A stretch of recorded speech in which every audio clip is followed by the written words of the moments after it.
সবাই ভালো আছেন। আজ আপনাদের জন্য নিয়ে এলাম বিকালের নাস্তায় করার মতো ঝটপট মজাদার সহজ একটি রেসিপি। ছোট্ট ক্ষুধা মেটাতে এর কোনোই জুড়ি নেই।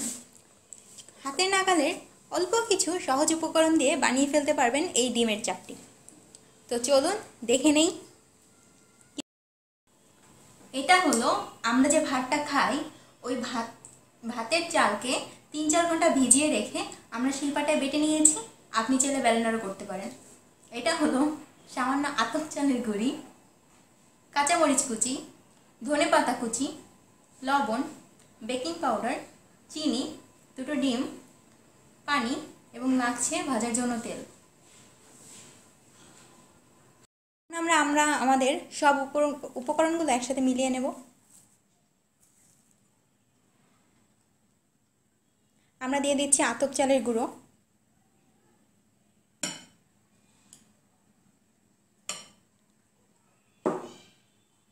কাঁচামরিচ, যে যতটুকু ঝাল খায় আপনারা আপনাদের প্রয়োজন মতো দিয়ে নেবেন, ধনেপাতা কুচি,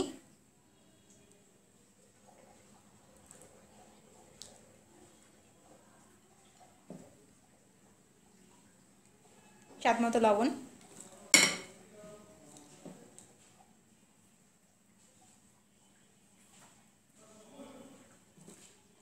এবং সামান্য বেকিং পাউডার।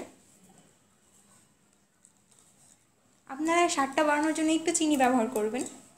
যদিও চাপটিতে চিনি ব্যবহার করা হয় না, কিন্তু এই চাপটিতে একটু চিনি ব্যবহার করলে এই স্বাদটা বেড়ে যায়। দিচ্ছি ডিম। যেহেতু ডিমের চাপটি, ডিমই এটার প্রধান উপকরণ।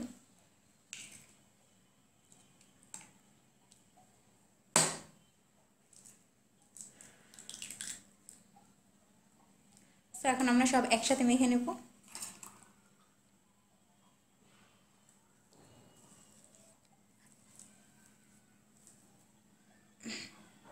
আসলে চামচ দিয়ে ভালো পারা যায় না, আমরা হাত দিয়ে মেখে নিতে হবে।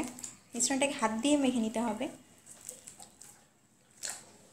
আপনারা একটু একটু করে পানি দিয়ে নেবেন, অল্প অল্প করে পানি মেশাবেন।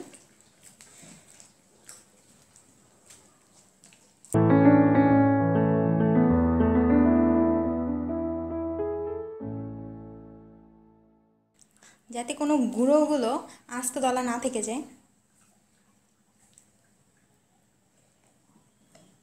আমাদের এই মিশ্রণটা কিন্তু খুব তরল হবে না, যেহেতু চাপের মিশ্রণটা খুব ঘনও হয় না, খুব পাতলাও হয় না, এটা মিডিয়ামভাবে থাকে।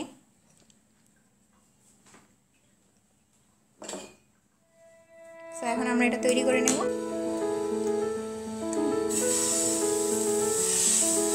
নর্মালি চাপটি যেভাবে করে এভাবেই করব, শুধু এটা একটু প্রসেসটা একটু বেশি। যতদূর সম্ভব পাতলা করে দেবেন।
আমাদের মজাদার চাপটি। অবশ্যই এটি একটি মচমচে চাপটি, আমি আপনাদের দেখিয়ে দিচ্ছি। এটি কিন্তু খুবই মচমচে, আপনারা দেখতে পাচ্ছেন। সো বাসায় একবার হলেও ট্রাই করবেন, আপনার ঘরের বড় থেকে ছোট সবাই পছন্দ করবে ইনশাআল্লাহ। সো আশা করি ভালো থাকবেন। খোদা হাফেজ।